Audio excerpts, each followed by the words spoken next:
Rev it up and welcome to Cars Yeah, show number 2471. Today we're going to have some fun, so be prepared to be inspired.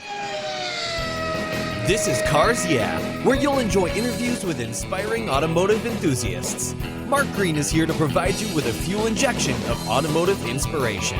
So get in, sit down, buckle up, and get ready for a wild ride here on Cars Yeah.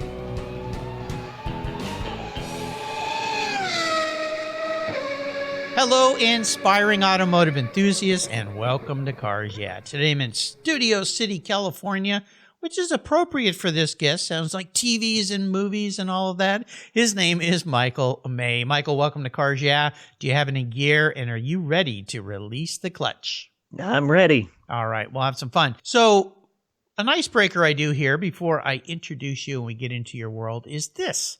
Tell us one little thing about yourself that most people don't know. You know, I bake when I get stressed. Bake? Yeah, Okay. I bake. I enjoy to bake. It started when I was a teenager. I don't know how, and I didn't tell anybody for a long time because I thought I would get made fun of. But I love to bake.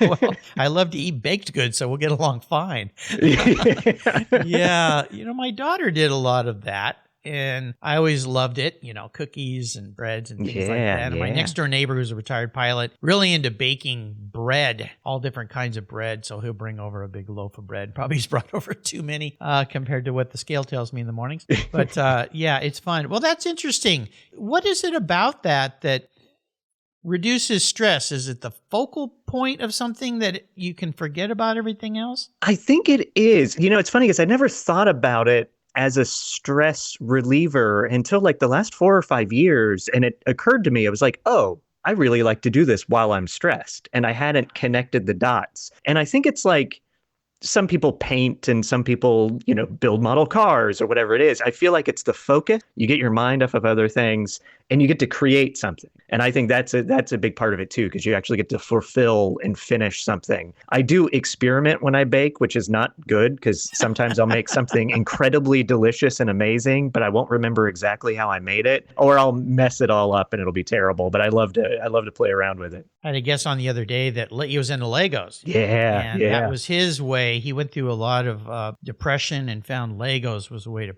focus in on something and forget about other things and be creative at the same time. For me, it's a little bit, I like going out in the yard and kind of doing my Zen gardening.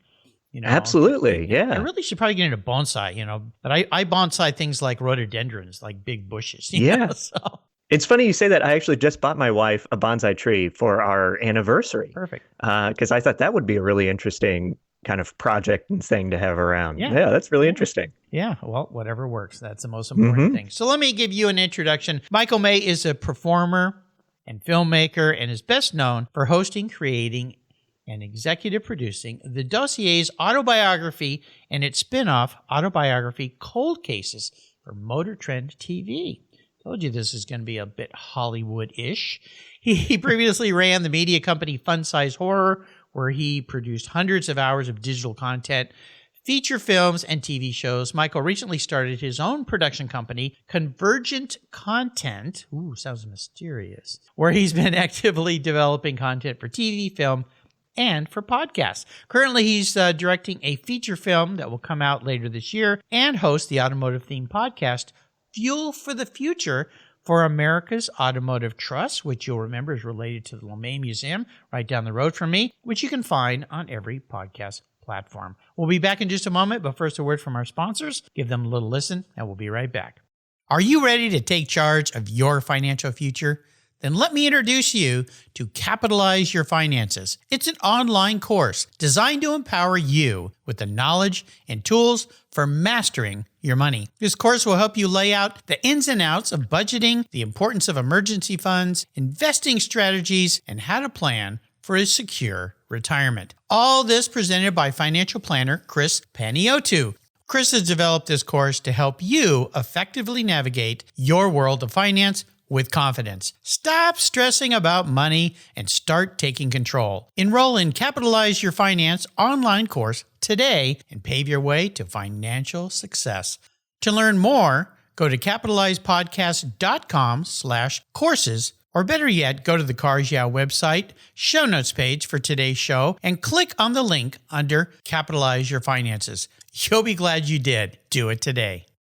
Hey, guess what? Some of you regular listeners will remember back in 2019, I created 10, 11 shows called Cars Yeah TV, where I went to some fabulous locations of past Cars Yeah guests, and we did a TV show about it. Well, they're up on the Cars Yeah YouTube channel. So go check it out at YouTube. Just type in Cars Yeah, and the shows will be there for you to enjoy. I hope you have fun watching. So, Michael, I want to go back in time first before we talk about this new business and what you're doing now for America's Automotive Trust. How did you get into this field? And even more importantly, how did it relate to your passion? Because I understand you're a bit of a car guy, too. Otherwise, our talk's over. And, yeah, boy, that's a blowing, isn't it? How that relates to your passion for cars and how you've tied some of this together. That is a great way to ask that question, Mark. So I grew up always wanting to make movies. That's been my passion since before I can remember. And my father and my older brother are both huge car fanatics. And when I was a kid, my dad started collecting sort of Americana classics of, the appropriate kind of cars for his generation that he grew up with. And my brother, when he was, I don't even think he had a license yet, really got interested in racing and automobiles and anything relating to driving. So I just grew up around cars. And my brother even started buying and selling classics when he was probably 18, 19 years old. He really got into that. And I was more focused on like, I want to act and direct and blah, blah, blah, and, all this hoity-toity stuff. And I moved to Los Angeles when I was 18 to pursue all of that. And I would go up to Pebble Beach, the concours, every year. I'd drive up and I'd meet my family and we'd hang out and go to car shows and everything else. And I started to notice that automobiles had everything I like about what I'm involved with, which is storytelling, great storytelling. And I mean that in a broad sense. It could be an emotional connection that someone has to their first car. And that doesn't have to be a classic or an expensive car. Or it could be the history behind an automobile or an automobile company or a designer. I'm a big history nerd, so I started to really gravitate towards the history of automobiles. And it occurred to me that I could probably find a way to make content and be a filmmaker and have that connect to automobiles. And so I started at a young age just filming stuff. Like I would film car events, or I'd film short little sales videos for auction companies or branded content. It kind of grew, and then I started to get hired for some of that. And then I started to develop documentaries and TV shows that I thought would be interesting in the automotive field.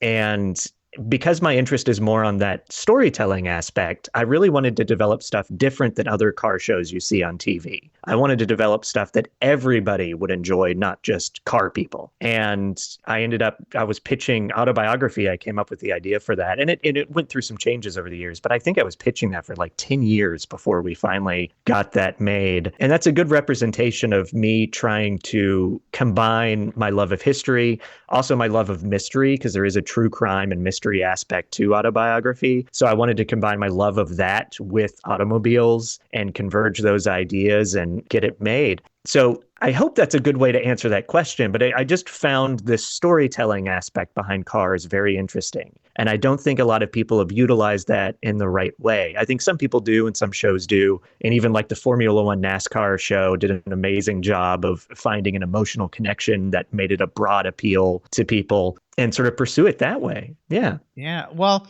it's interesting and fun. And I believe the automotive sector and the automotive industry, the automotive passion, you mentioned Pebble Beach, all those things really are unique outside of a lot of other career paths. And I've had people say this that don't work in the careers in the field of cars, but they love them. And they've said in my business, and I sell sinks or manufacture toilets, he goes, it's not that interesting and people don't really converge on it, but cars are different and cars bring us all together. And when you add the storytelling, as you were mentioning, that's an entirely more fun additional item that brings people together. And if we don't have anything in common, you can walk up to somebody in a car show, talk to them about their car, and you don't know anything about them. You don't even really need to know that much about their socioeconomic or political background or whatever it might be that might divide us as it does in this world.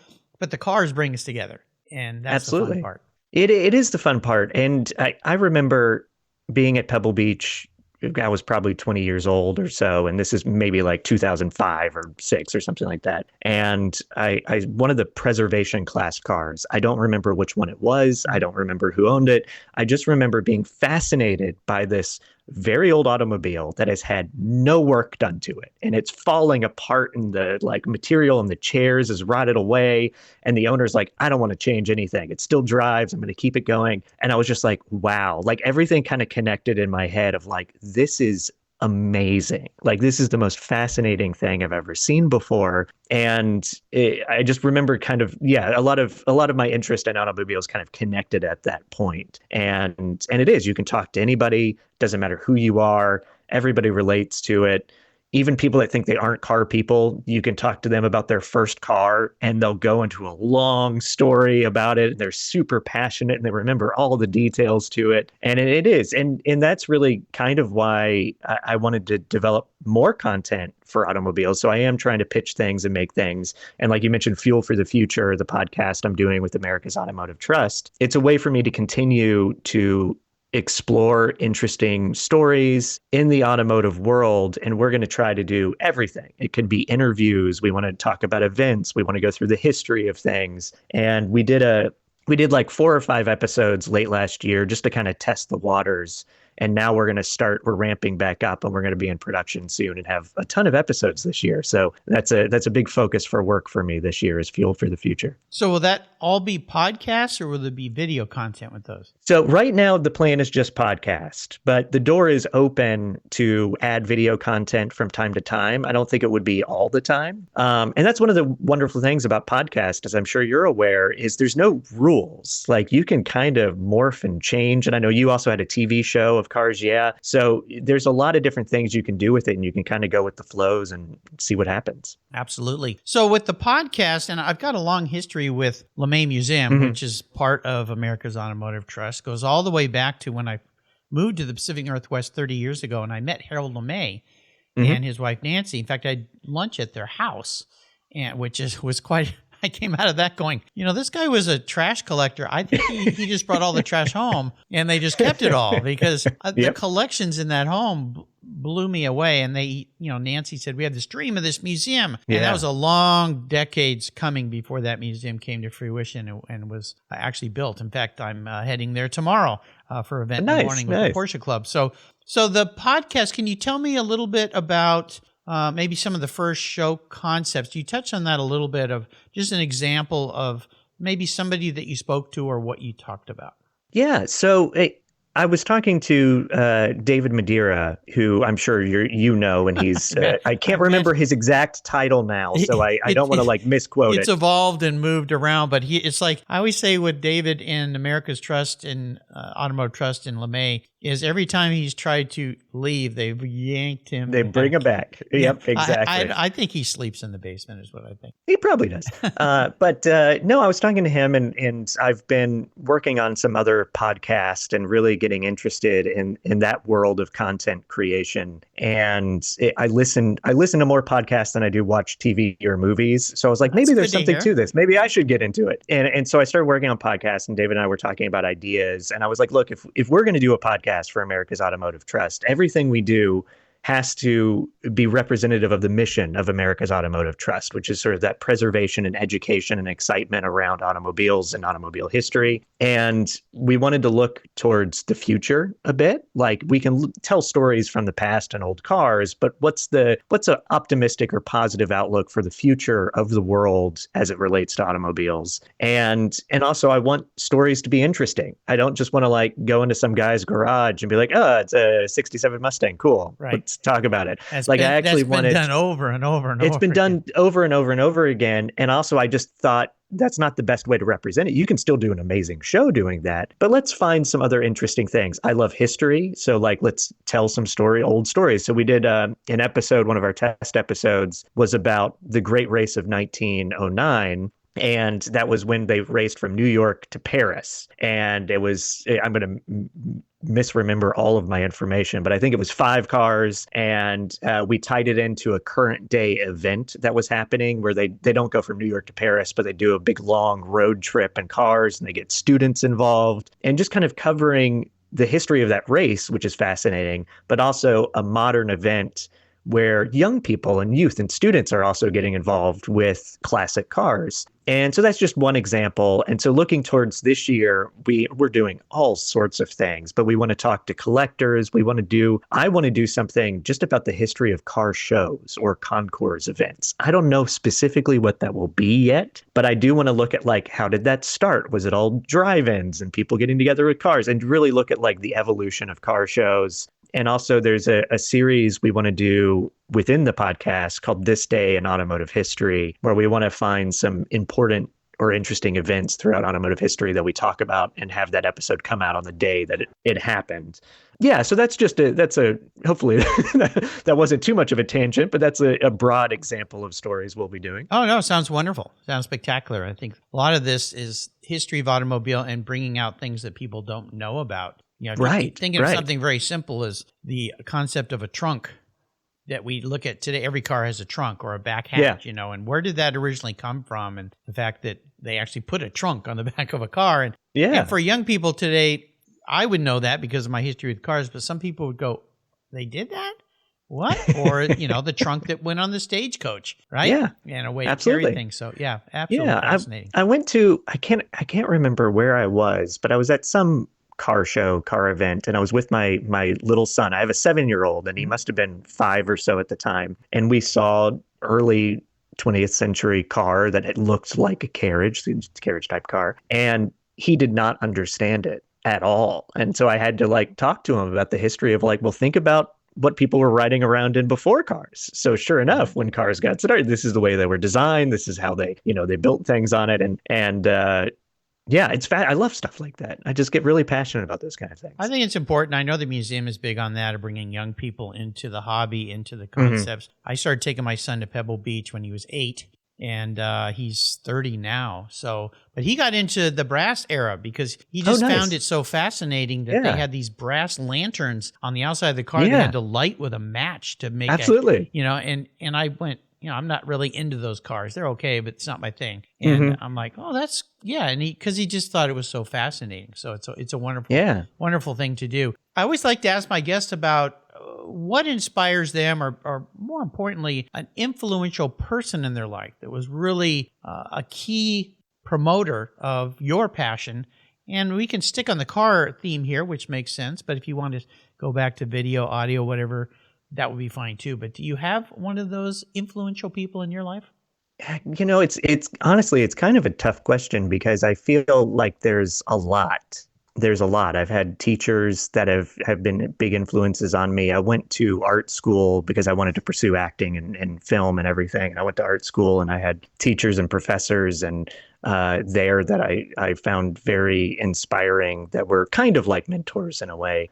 No one specifically in the car field, but I will mention my father, because he's always been there and he has sort of undying support and always has good advice and has dealt with a lot in his life and kind of knows how to navigate things. And so I think having support from a father throughout all the different weird variations, and working in entertainment, this is not a good business. I don't want my son to get into entertainment. It's terrible. It's brutal. Yeah, it's brutal. My little foray into TV is like, I don't want to be in this industry. Yeah. Absolutely. But he's always shown support. And like I said at the top of the show, I've known what I've wanted to do my whole life. Like I really have. I've always wanted to make movies and TV and everything. And I've never stopped, which I think is the only way I've survived, is that I don't know how to do anything else. And I just kind of don't give up. But yeah, having his support is big. So I know that's not specific to cars, but he's very supportive and he's into cars. So that definitely had an influence, whether I'm aware of it or not. So. It's a very common theme here is fathers, grandfathers, family members that have been real supportive of industries like yours, which is very difficult, very, very difficult. I mean, you look at the number of movies and videos that are made and the very small percentage of real superstars in the industry. And the rest is just all of the surrounding support people and then even further. And, Yeah. and I guess that's why you see a lot of turmoil in that industry, especially among actors. But I had a good friend that worked behind the camera in Hollywood for many years, and it finally just chewed him up. And he goes, I can't do this anymore. And he left, and it caused alcoholism and depression and all, because it was just 1 minute you're up. It's kind of like this major sports. 1 minute you're a champ, and the next minute everybody dislikes you. And to have the resilience to stay with it, I commend you for that. Well, yeah, I'd say, well, thank you. I think it's a little bit of just blind ignorance or being a little stupid, but yeah, no, I'm very passionate about it. So I feel like I always have a good attitude, and I think without trying, that's kind of how I've survived, because I get excited about things, and I've always wanted to do it. But yeah, it's a lot of highs and a lot of lows, more lows than highs, and that's true for even the bigger people. I have friends that are movie stars and stuff, and they'll say the same thing. They'll sometimes be like, people don't realize I haven't worked in 2 years. Yes, right. I just booked another thing, but like I rode a big wave and then couldn't get a job for a long time. And, right, we see it all the time. It's a real struggle. Well, speaking of struggles, I always ask about a big challenge you faced that you overcame. And what's more important about this question is, I think, how we look at challenges instead of failures as learning experiences. Is there one? I'm sure there's been many because of what we just discussed. One in particular, not that you're a complete failure, Michael. You're not. Boy, that sounded bad. But one big challenge you face that you can look back now and go, I am kind of happy I went through that. Taught me some really valuable. You just made me think about it because of the conversation we had. This is not a crazy story, but I kind of wish it was, just to be dramatic. But we made Autobiography for Motor Trend TV. We did a couple of seasons of that. We did a spinoff show called Autobiography Cold Cases, which was basically a COVID show. Like, we had to come up with something to do during COVID. And I was very fortunate to work on these, but because I worked in TV for a handful of years consistently on those shows, I thought, surely I can get other shows made instantaneously. We'll wrap, the shows will end. I'll have 2 more shows on the air by the end of next year. And I had meetings and pitches and developed stuff and got to film sizzle reels and all these things that you go through. And then nothing happened. And it's been like 2 years since we wrapped the end of those shows. And it definitely was, talking about the highs and lows, it was a low. And I wouldn't call that a failure. I think that's probably more of just getting hit with the realization of, you do go through those big highs and lows in this business. And I think the learning lesson, which again, I just kind of fell into it, but just trying to create content. That's what it's about in any sort of creative field now, is you have to create. You have to create, whether it be a podcast like Cars Yeah, or Fuel for the Future, or write a book, or whatever it is. These days, in order to survive this business, you have to create. And I think because I didn't get any shows going, I didn't get any movies made right away, that it forced me to spend more time on figuring out what I wanted to do. I think that's where Fuel for the Future came, because that's a concept I'm passionate about. Instead of trying to box in and create an idea that I think someone else will buy, I'm just creating my own thing. Same with a movie I just worked on. It was just a passion project that I was like, let's just make something. And I found a way to make it happen. So I feel like my learning lesson through that is, there's going to be lows, but when there's lows, make sure you're thinking about what you want to do, what are you passionate about, and put time into your passion. And I think something will eventually happen. Like the world works in those ways where if you're doing something you're passionate about, something will be drawn to that and something could get made. Makes sense to me. The great thing is we are living in a very unique time, and have been, and it continues with AI, that almost, I would say, everybody can be creative in some way. And it is much easier now to create content, the likes of YouTube and other streaming services that never existed before. If you couldn't get into Hollywood or television, you couldn't make things that people could see. There was no way for them to see them. And I follow, I don't really watch much TV anymore, but I do enjoy some series on YouTube of what people do. And I look at what they've done, and then knowing what it takes, I go, how are they doing this? Now, people said that about me. How the hell have you doing 5 shows a week for 10 years? Yeah. You're crazy. Yeah, a little bit. But, and I've also seen them go through their lows, and they've been very transparent. And in the case of 2 I follow that have hit about a 10-year mark, they're like, this is like, they go through a depression. They go through I've got to take a break from this. It's unrelenting. It never stops. Unlike when you work for somebody, you get vacation. Yeah. And you can just leave and not think about it. But there's no stopping, because we all know if you don't keep producing, people go, oh, there's another shiny object, the squirrel syndrome. You know? Yeah. I'm over here now. Wait, you used to do what? Cars? Yeah, I haven't seen you in a month. I forgot about you. Now I'm listening to Michael. So yeah, it's an interesting conundrum. It is. But I think passion.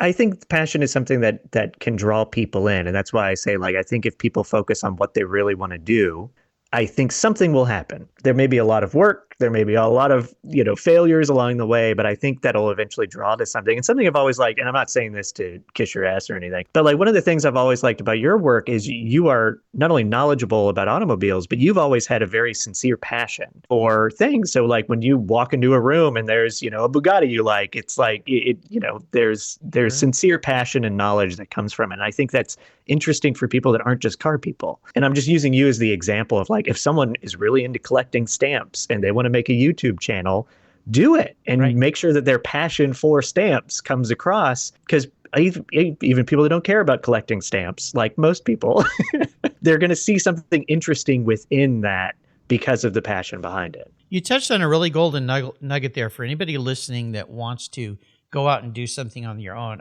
I did that. I was advised by a very, very successful podcaster to niche down to my passion.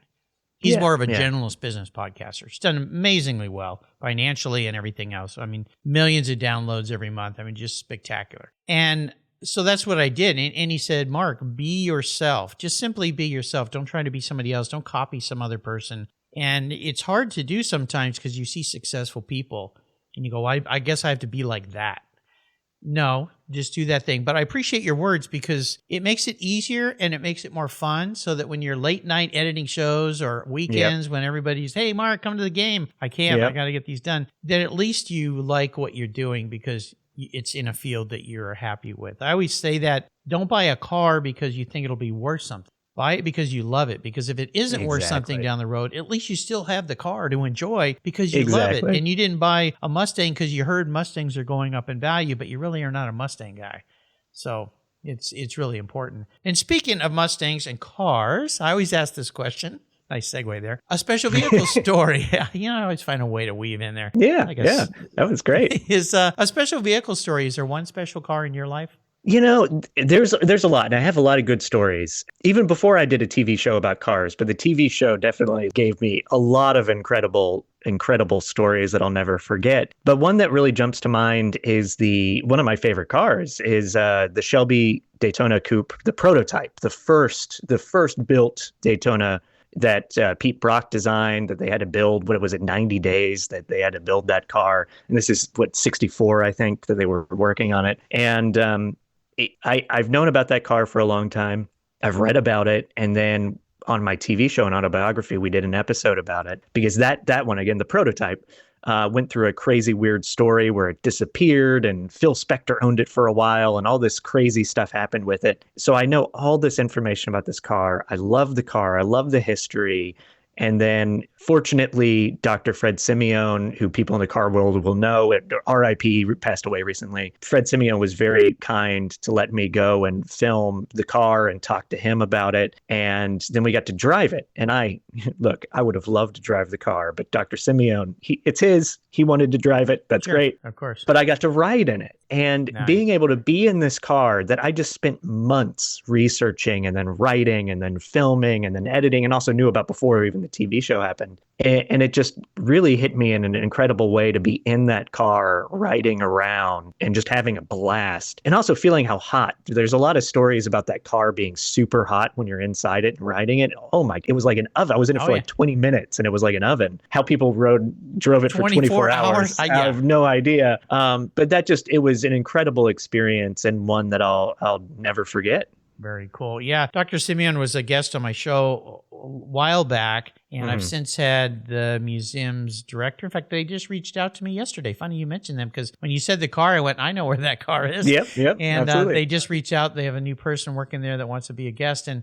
nice. I was really lucky. I got to spend a weekend. I'm friends with Peter Brock and his wife, Gail. They used to live up here in the Northwest. And my wife and I were invited to come down and spend a weekend with them in Henderson, stay at their home. And we're sitting out on his deck at night watching the twinkling lights of Las Vegas in the distance. And so I just started asking him questions about working with Carroll Shelby and the Daytona. And, it was one of those surreal moments in life where I go, how did I get here? I'm talking with the guy that designed that car and all the little idiosyncrasies and the fact that they sent it off to be built in Europe and then it came back and he goes, what the hell did they do? This isn't, the Italians, we thought it would look good or with this. And he goes, no. What are you doing? That will make it slower on the Mulsanne straight. Yeah. And all these little components, it was really spectacular. And then the next morning, they had two of the new versions of Daytonas that he designed. And so Gail drove my wife and Peter drove me to a Cars and Coffee in Henderson. And to drive up to a Cars and Coffee with Peter Brock in a Daytona coupe. Oh my God, that'd be amazing. I'm like, how did I get here? Yeah. Yeah. There's the car world for you. It just brings people together. So I'm a bit of a car psychologist. I have a special degree hanging on my wall. I made it out of Photoshop and InDesign, so don't tell anybody, but it's very official looking. If I were to crawl into your head and ask you, what kind of vehicle would you be if you were manifest or reincarnated, pun intended, what would you be and why? I'll be very honest. I thought about this because I know your show, big fan of your show, and I was like, I got to put some thought into this. Yeah, it's probably the most, aside from the challenge question, the most difficult question because everybody goes back to what they want to be, and that's not the question. No, and here's what I came up with. I think it's a very honest interpretation of me, but it would be a VW Beetle, sort of the mid 60s, somewhere in there. And the reason being is I do like Beetles and I love VWs, but it's fun to drive.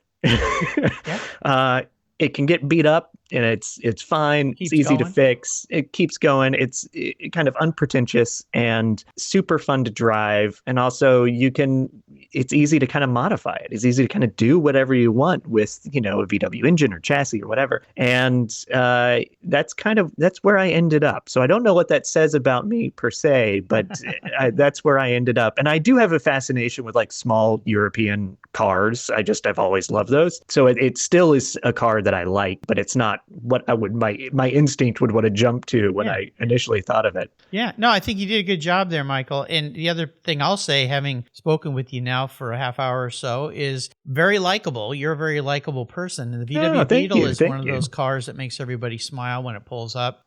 Even to this day, you drive up in an old Beetle anywhere to a gas station, people have a story about a Beetle because everybody had one back in the day. And if it's a young person, they're like, what kind of car is that? We had a 914 Porsche for a while in our family, and I'd go to the gas station. I can't say how many people would come over and go, what is that? And I'd say a Porsche, and they'll go, no, this isn't a Porsche. What? Because they had never seen it before. Same with the VW thing. It was that unique. In fact, my son wants one of those now. I was like, why do you want one of those? And he goes, oh, I love them. Dad, when we went down to John Wilhoit's shop in Long Beach, and I was about 9 years old, he picked us up in a VW thing and drove us back to his shop. And we were driving on the freeway with the top down, and he had a 911 engine in the back of that thing. And he goes, I just always remember that. It was like so crazy. And then I bought a 550 Spider, and we drove that back to Washington, to our home up here, 1,500 miles. And he goes, that whole week is just like this. I bet. Surreal. So, yeah. But the Beetle, everybody loves a Beetle. Yeah, well, let me tell you a quick story about the thing, not to go on a tangent here for you, but so during the first season of Autobiography, we had an episode that we had to come up with at the last minute. We were going to do I don't even remember what it was, but some historically significant car that we were going to do a story of, and then we find out we can't film it, or something happened, and we're like, okay, we got to come up with something else very quickly. And my co-host and co-creator of the show, Tim Donahue, had suggested trying to come up with a story about these cars that have gone off what's called Dead Man's Curve up on Mulholland Drive in LA. Because street racing up there was very prolific in the 60s and 70s, and probably part of the 80s as well, before it kind of died out. I think it might still happen today. Oh, I'm sure it does. You actually will hear cars up there, but it's just they're a little safer about it now, and there's more homes and stuff. But there are cars that have gone off that cliff that it costs too much for the city to go out and clean up and take. So you can find old cars along these hiking trails in the woods and the cliffside there. And so we went out to find those, and we made that an episode. And I kind of famously, for people that have seen Autobiography, there's an old VW thing in the ground that we came across, like right off a hiking trail. Oh, wow. But it's like partly buried and people have painted on it. And I incorrectly came up with what it was. I don't even remember what I thought it was, but I thought it was something else. And Tim, my co-host, is like, no, it looks like a VW to me. Like, you could look at these and look at that. And he starts pointing it out. And sure enough, very quickly, I'm like, oh, you're right. This is a thing. But it's TV, and it's more interesting to have one of the hosts not know what it is. So we kept this in that, like, I misidentified it, and then I corrected in like a scene later. I'm like, all right, I was an idiot. It was a VW thing, do a little bit about the thing. But we get comments, and I've gotten like direct messages on Instagram and stuff from people being like, oh, you're such an idiot. You didn't even know what that was. Yeah. And people, there's a ton of comments. It's like, yes, I know, but it was like 3 seconds before I realized it was a VW. But on TV, it looks like I never knew what it was. But no, I love those cars. Those are some of my favorite automobiles as well. Yeah, quite unique for sure. So how about great books? We love books here on Cars. Yeah, is there a book you could recommend? Yeah, well, a car one is it Blood and Smoke? I think it's called Blood and Smoke. It's a story about the first Indy 500. Oh, okay. And that is a story that I should do a podcast or a show or documentary about. I'm absolutely fascinated with the first Indy 500. For those that don't know, it is an incredible story, and also who won is still up for debate to this day. Yeah. But I think it's called Blood and Smoke. You can look that up. I feel bad because now I'm forgetting the author's name, but it's a well-written book. It's not just for car people. It's a really fascinating book for anybody and a great story. Have you read that by any chance? Yes, I have that on my shelf, a book by Charles Learson. And Nice. It's really worth a read because you think about the Indy 500, a lot of people, when they go back and look at those first races. In fact, I got to spend a day on a tour in an Indy 500 race car that raced in the second Indianapolis 500. And it made you realize that those guys were crazy. Because I thought I was going to die around every corner we went around. Yes. Now, the driver actually still races that car to this day. He's part of the old-time racers that show up at places like Ironstone and the Pebble Beach historic races, Monterey historic races at Laguna Seca. But those guys were, daring young men in their flying machines, for sure. Yeah, so, yeah, I could never do it. Yeah, it's never. a great book. So before I let you go today, I'm going to enable you to go on the ultimate drive, which means I'm going to spend a little money. I'm going to park anything you'd like in your driveway. You can take it anywhere you want, and you can go with anybody, including somebody from the past. So where are you going today? What are you going to be in? So just because I'm a dork and I think it would be funny, I want to take one of the original minis. Okay. I go in a mini. Yeah. Which I've only ridden it. I've never driven one, but I've always loved them. I would buy one, honestly. If my wife would let me, I would buy one. But I would take a mini.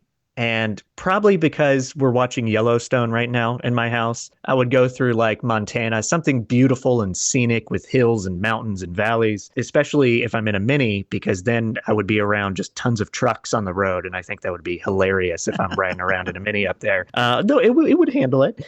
And I didn't think about the past, but what I was thinking of when you first asked is the most fun I would have is probably with Tim Donahue, who is my co-host and creator of autobiography shows, just because he's a good friend. Tim is the funniest person on the planet. I don't think it ever comes across on TV well, but he's hilarious. And he's also 18 feet tall.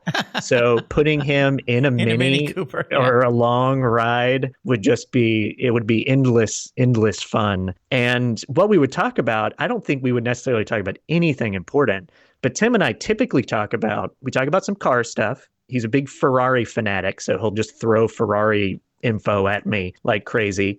But we would probably talk about desserts and remodeling homes. Those are the two things we talk about the most. Okay, well, see, we're back to the beginning, baking desserts. Baking and making stuff. But no, he loves, because I need to do some remodeling in my house, and he loves stuff like that too. So we talk about those things endlessly. Mini Coopers, the originals, we've had two of the newer in our family. But the originals, when I was in college, I had a roommate and his good friend had a Mini Cooper, and he brought it over one day. And I think I was 19 at the time, living in Pacific Beach, California. He said, have you ever driven one of these? And I'm kind of looking at it like, this is the weirdest, the little tiny engine. It's got to be as slow as a slug. And he goes, oh, no. And so we drove it up to Mount Soledad, the cross at the top of Mount Soledad. Oh, wow. And I didn't want to get out of that. It was just like it was like a go-kart. It was just so much fun. I mean, came back with a big grin on my face, thinking that even about it now, it makes me smile. So that would be most fun for sure. Yeah. A little original Mini Cooper. You've taken us on a wonderful ride today, Michael. I want to thank you. And I want to shout out to our mutual friend, Nick Ellis from RPM Foundation. He's the one that put us together. So Nick, thank you. He's brought many, many guests. And you regular listeners know that they are one of my charities of choice, the RPM Foundation, the great work that they do there. So check it out. Put a link on Michael's show notes page. Could you leave us with some words of inspiration, wisdom?